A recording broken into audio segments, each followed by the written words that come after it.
May God go with all of us. He has shown us His will. He will give us His grace. May we accept it as Thomas More did so valiantly in his life. If we become men of all seasons, then the efforts of the past 39 years will have been the product of a truly great school. Father Frederick Gallin.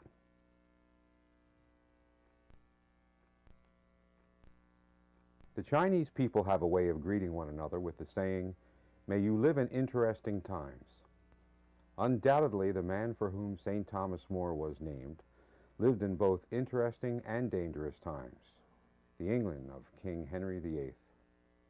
It was especially dangerous for those lives were grounded on unchanging truths and who were unmoved equally by threats or promises. At the age of 51, Thomas More had risen to the rank of Lord Chancellor and was the master of a comfortable home in Chelsea, just a short ride by barge on the Thames River to London, where he lived with his wife, 4 children, and their families. In any event, More's comfortable life at Chelsea was not to last much longer. King Henry was married to Catherine of Aragon, who had been married to Prince Arthur, the elder brother of Henry. When Arthur died, a papal dispensation was granted, permitting Henry to marry his sister-in-law. Their marriage produced a daughter, Mary, later the Queen known as Bloody Mary, but no male heir. Henry, having become attracted to Lady Anne Boleyn, announced that his marriage to Catherine was invalid, forbidden by sacred scripture, and ordered his chancellor, Cardinal Wolsey, to seek a divorce from Pope Clement VII. The proceedings dragged on for years, and Wolsey was unsuccessful in obtaining the divorce. Henry dismissed him as chancellor and turned to his friend and confidant, Thomas More, as his successor. Thomas took his oath of office on October 26, 1529, and carefully maintained a position of neutrality with regard to the divorce. Aware of Thomas's reputation for honesty and integrity, Henry tried to bend him to his will.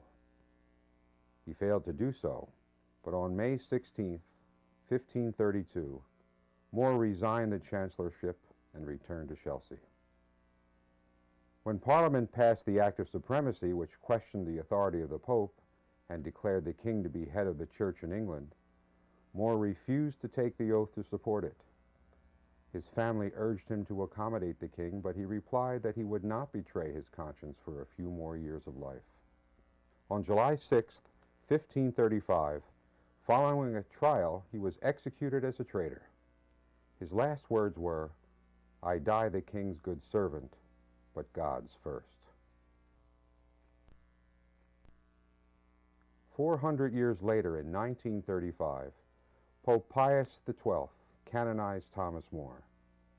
His courage and invincible faith stand in stark contrast to those others around King Henry, who yielded to his demands for complete subservience of their wills to save their positions and their possessions.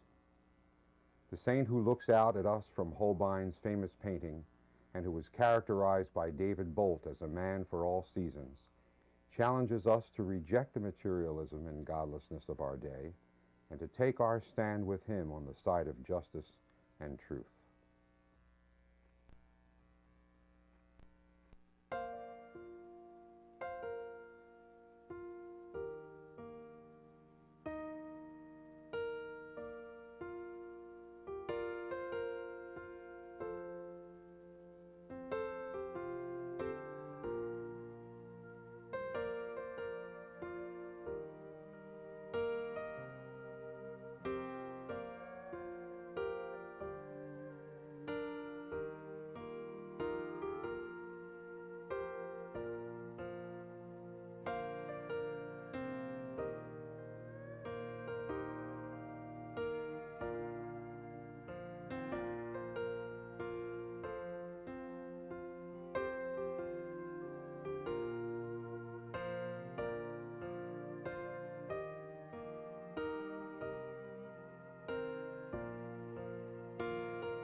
1936 was not a good year for the world in many respects. In the United States, it was one of the worst years of the Depression. In Europe, events that would lead to World War II were already making headlines, notably in Spain, where a bloody civil war was in progress, with Hitler and Mussolini aiding the forces of General Franco. In a small corner of Philadelphia, however, an event took place which was little noticed except by those who were directly concerned with it. On August 31st, 1936, St. Thomas More Catholic Boys High School opened its doors to 445 students in the 9th and 10th grades and a faculty of 10 newly ordained priests of the Archdiocese of Philadelphia. For the next 39 years, until its close in 1975, approximately 6,000 students would graduate from St. Thomas More, having received a high school education which was, in some respects at least, not duplicated anywhere else.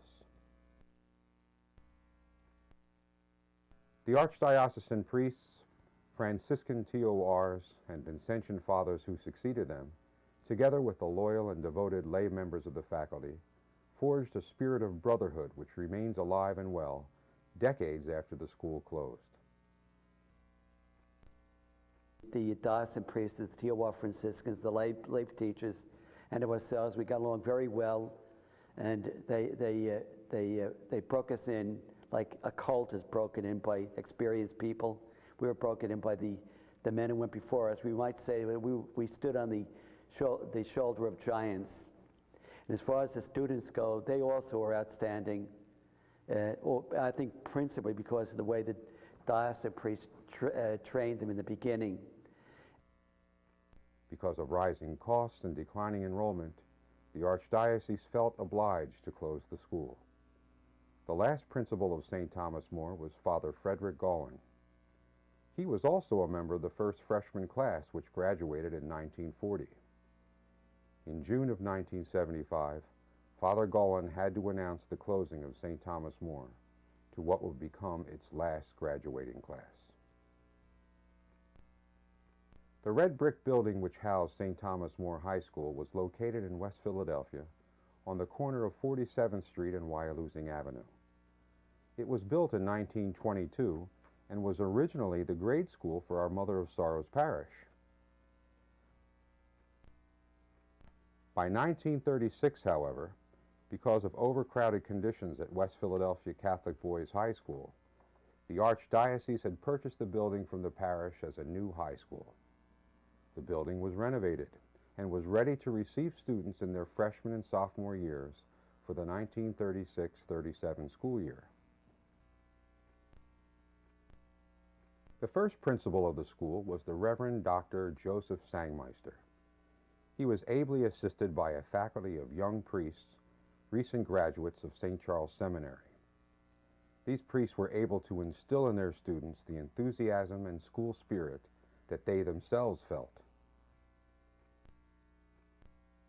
My favorite priest during my 4 years at Tommy Moore was Father Fidelis, a Franciscan TOR. Interesting guy who was not much older than us. I think he was probably about, when we were seniors, he was probably about 28 when we were 18.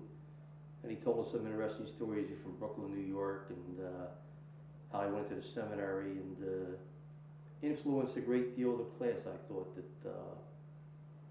in a lot of ways, spiritually and morally, and fortified us through our later years. And for a long time, the disciplinarian at the school was the Reverend Robert McVeigh. He was known to the students, privately of course, as Zeke or Nobby, probably because he had a head of hair which grew in all directions and gave him a somewhat rustic appearance. But he could not be fooled even by the most ingenious excuses of the hapless culprits who came before him. Particular story about Father McVeigh? Yeah, well, I hit him with an orange one time. I was throwing it at someone else, and he just happened to turn the corner. I hit him right in the face. I went up with indefinite detention for the year. Despite his role as disciplinarian, and a strict one at that, he was held in great affection by the students who knew his love for them and for the school was real and deep. In 1969, his many years of service to the school were recognized by the dedication of the Robert McVeigh Track and Field Facility. An appropriate dedication if we remember his pep talks at rallies, his walking up and down the sidelines at football games, waving his arms and calling for more cheering, no matter the score or the probable outcome of the game. With Father McVeigh, St. Thomas More was always number one, regardless of the circumstances, and he wanted everyone to know it, especially those good-for-nothings at West Catholic Boys, whose school had a geographical name for heaven's sake, while our school was named for a saint of heroic proportions. When he would get up at the pep rally before the West Catholic game, we never really knew what he was going to say, but it was always something that would be playing down West Catholic. And I can remember distinctly one time when he was giving a talk, pep talk to the boys in preparation for the St. Thomas More West Catholic game, that he pointed a finger down and he said, that school down there, they don't have a saint as a patron, they have a geographical location. And he wouldn't even mention the name and so on. Another thing about Father McVeigh was my father-in-law was a member of the Fathers Club at the time. My brother-in-law was a St. Thomas More graduate also. And he was a friend of Father McVeigh. And when I started going out with his daughter, who is now my wife, Carol, he said, Jim, how would you like Father McVeigh to marry you? I said, that would be great, you know. So the wedding went off, and we had the ceremony, we had the Mass, and we're kneeling there at the end of the Mass, and he comes down and he says, okay, you two, remember, keep that green and gold blood flowing. So he was all St. Tommy, and he meant a lot to me. He did a lot for me. In 1939, World War II had begun in Europe with Germany's invasion of Poland. The United States entered the war in December 1941, following the Japanese attack on the United States naval base at Pearl Harbor. The struggle lasted until August 1945.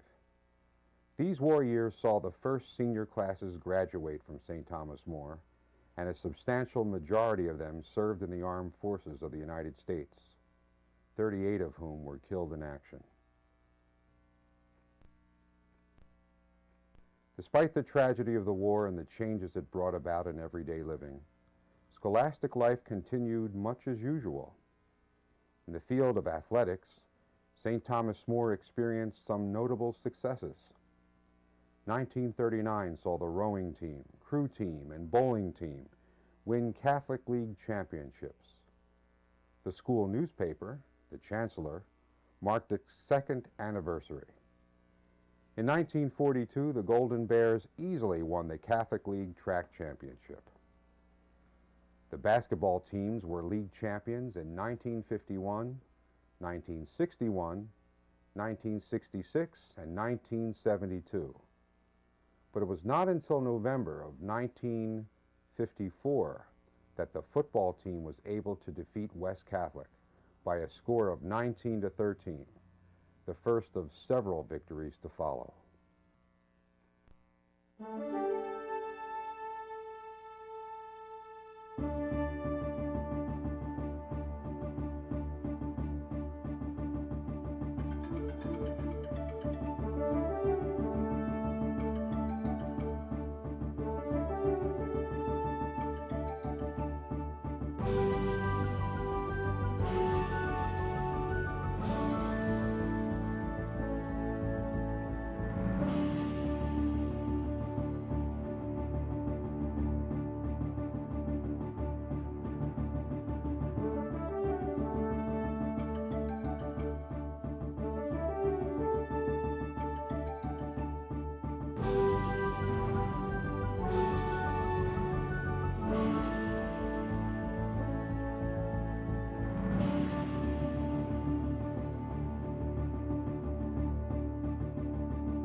In spite of its rather modest success in athletics, neither the team members nor the student body ever lost their enthusiasm, and school spirit remained a hallmark of St. Thomas More.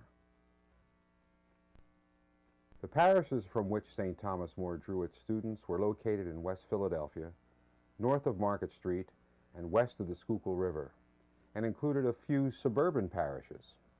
For the most part, the student body in the early years was almost entirely from second and third generation immigrant families from Ireland and Italy. With the passage of time, white families began to move from West Philadelphia to the eastern part of Delaware County, the movement accelerating rapidly after the end of World War II. Black families began to move into the vacated neighborhoods, and this trend was reflected in the makeup of the St. Thomas More student body. The combination of black and white students was to give the school one of its most distinguishing characteristics. The 1960s and 1970s were times marked by racial strife and unrest, perhaps exacerbated by the war in Vietnam and a perceived lack of equal opportunity by some segments of society. Amid this turmoil, however, St. Thomas More was a beacon of peaceful integration. There was a complete lack of racial unrest, a tribute to the faculty and students who truly lived the gospel message summed up by Jesus Christ as love of God and love of neighbor. One of the interesting things about St. Thomas More and its spirit was probably brought out in the last days, the last years. The school had become, well, I wouldn't say predominantly black. It was just about 50% white, 50% black. There was a lot of racial harmony and no indications of any disharmony.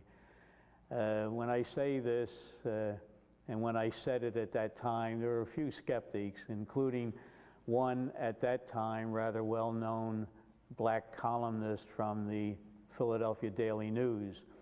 And he came into my office one morning and said, "Father, I heard a ridiculous statement and I'm here to prove that it's wrong." So I said, "Fine, what's the statement?" He said that there has never been a racial incident here in St. Thomas More. So I said, you know, I would back that up. I'm not going to say that there haven't been some occasional fights between students, but it was between students. And it might be the next day before somebody, in rehashing the incident, said, by the way, what was it, 2 white students, a white and a black, or 2 black students, or what? But there is no racial tension here. So he challenged me on it and said, "Can I talk to the students?" I said, "Fine. You can't go into any classrooms, but I'll let you go into the cafeteria during the lunch periods. Or if you want to go into the study hall in the auditorium and stay in the back and take a few of the students back there and discuss it, you can." So it was maybe 3 hours later that he came back into my office, sat down, and he said, "Well, I'll be damned." He said, "You're right." He said, "They're either so extremely loyal that they're lying, or there never have been any real racial situations." And there were several incidents which really brought that out.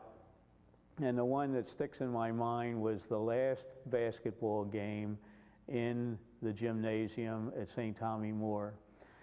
And just as a question of habit, the black students who liked to lead in cheers of their nature, they would stand on the very top step of the bleachers, and they were actually behind a gas feed pipe.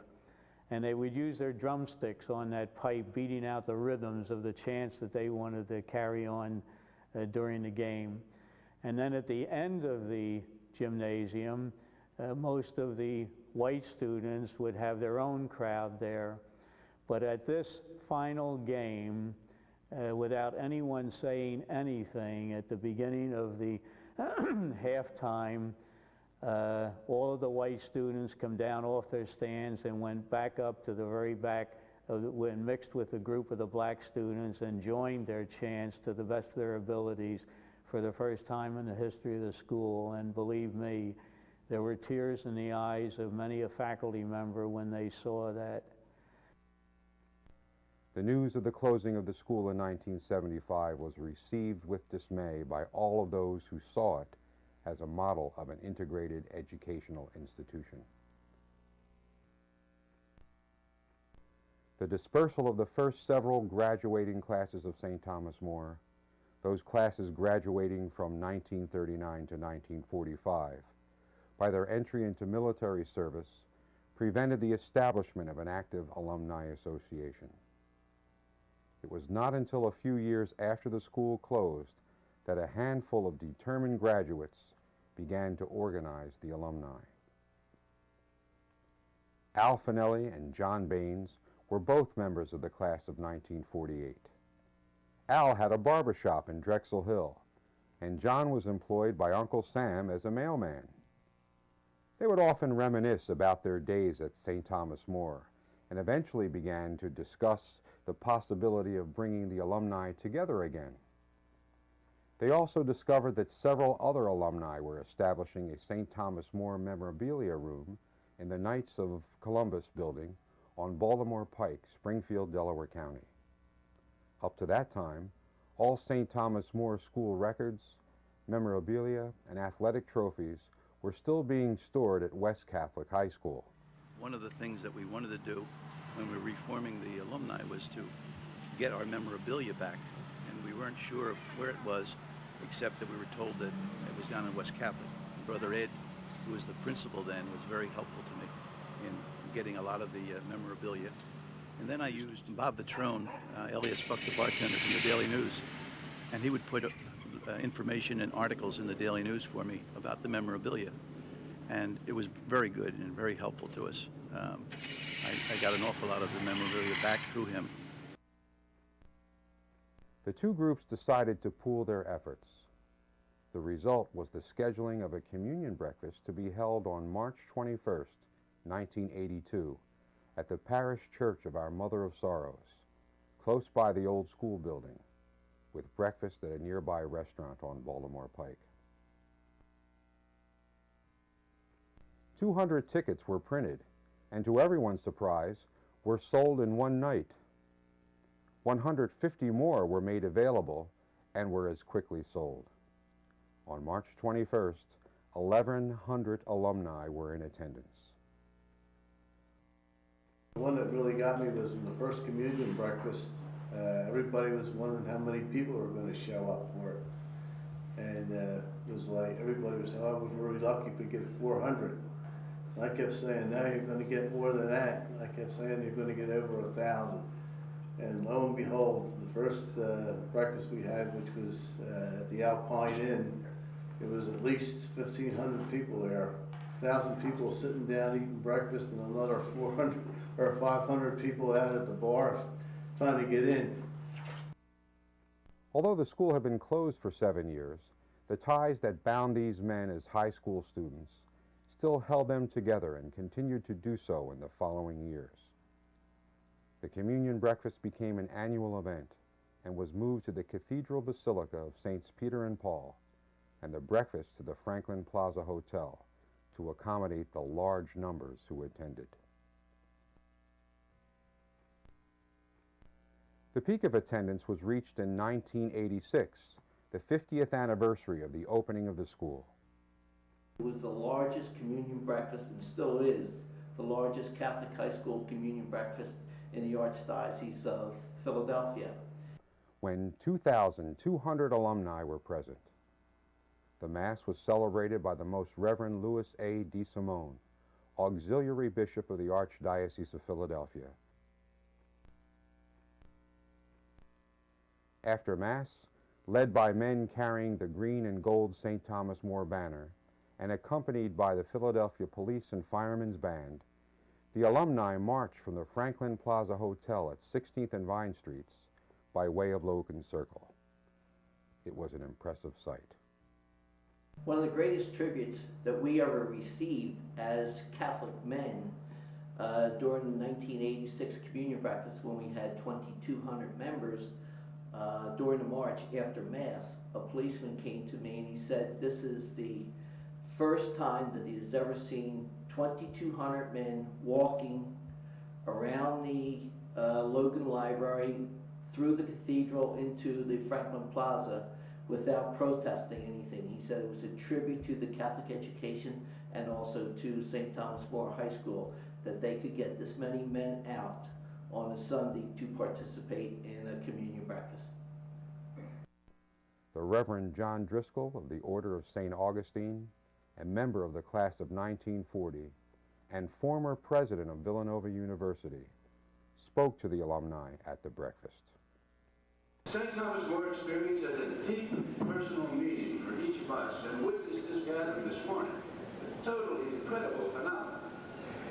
That we would gather on a Sunday morning, over 2,000 people, for a school that's been out of existence for 10 years. So it did have a deep personal meaning for us. The St. Thomas More Alumni Association is one of the strongest among the Philadelphia area's Catholic high schools. As Al Finelli describes it, there is not another to compare with it in activities and spirit. It's something you can't explain. The association continues to function despite the gradual loss of its members with the passage of time, and in fact has expanded its interest to include such annual gatherings as golf outings, participation in the St. Patrick's Day Parade in Philadelphia, class reunions, and trips to the New Jersey shore. The sale of merchandise bearing the St. Thomas More Golden Bear logo and green and gold colors not only provides a source of income for the association, but also serves as a reminder to all who see it that the school that closed in 1975 is alive and well through its graduates and friends. The newsletter, known as the Bear Tracks, is distributed. Approximately 5,000 newsletters 3 times a year. Hopefully we will make it 4 times a year. We have the material, and we seem to be welcomed by, judging by the mail we get, the emails, the faxes that I get in my office. The alumni enjoys it. They enjoy reading about other schoolmates. Perhaps the activity for which the Alumni Association will best be remembered is its establishment of the St. Thomas More Scholarship Fund, begun in July 1981 by the class of 1943. The interest from the accumulated fund is used to grant scholarships to archdiocesan high schools, to graduates of parochial schools who might not otherwise be able to attend, special consideration being given to children and grandchildren of St. Thomas More alumni. In September 1998, the Scholarship Fund Committee reported that its announced primary goal of $500,000 had already been reached. We believe that this program is the best way to keep the name of St. Thomas More perpetuated throughout the Archdiocese of Philadelphia. We also believe that we are great help to the families of the students who receive our awards each year, and we will continue to do that. Even after we're long gone, the program will still be going on, the trust fund will still be established, and after the name of St. Thomas More High School alumni is gone, our program will still be perpetuated. In 1982, the members of the Alumni Board voted to make an annual award to the alumnus who best exemplify the spirit of St. Thomas More High School in the tradition of Father McVeigh during his many years at the school. The first recipient of the award was, appropriately, Father McVeigh himself. He was extremely pleased to receive it, happily in person. He died 1 year later on March 29th, 1983. But his memory lives on in the hearts and minds of all alumni. One other recipient of the McVeigh Award must be mentioned, the Reverend Francis Mcdermott. He joined the faculty of St. Thomas More after his ordination in 1938, and he remained until his assignment as principal at West Catholic Girls. His wit and learning brightened his classroom, But he was, first of all, like Thomas More himself, a man of God, and that is how we remember him. His interest in the men of More seems to grow with the passing years, and advancing age has not kept him from the attendance at many alumni events. In 1998, Father Mcdermott had been a priest for more than 60 years. His reception of the McVeigh Award in 1984 linked the names of two priests who are synonymous with all the good things that we remember about St. Thomas More High School.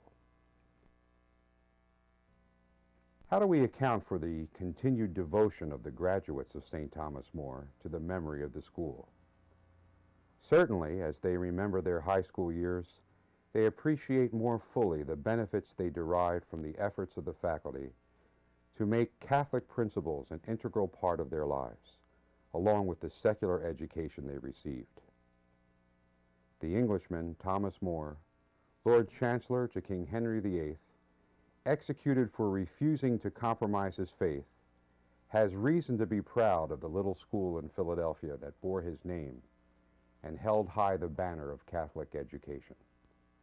It was indeed a school for all seasons.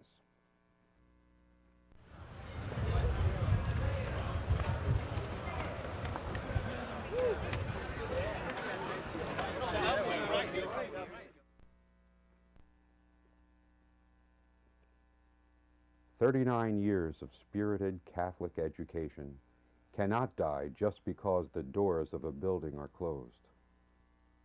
The influence of all of us leaving the building will go on." Father Frederick Gallin.